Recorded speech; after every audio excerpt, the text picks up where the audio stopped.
sa taong minamahal ko ngayon.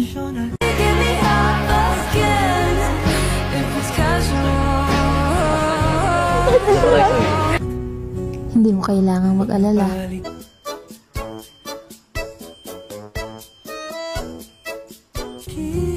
Kasi ikaw lang yung natatanging minamahal ko talaga. Kahit na hindi kita kasama.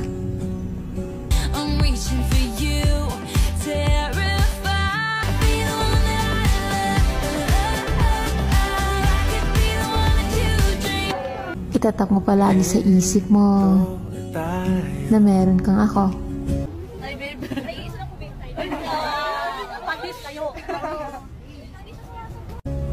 Na mahal ka palagi. Good luck sa career.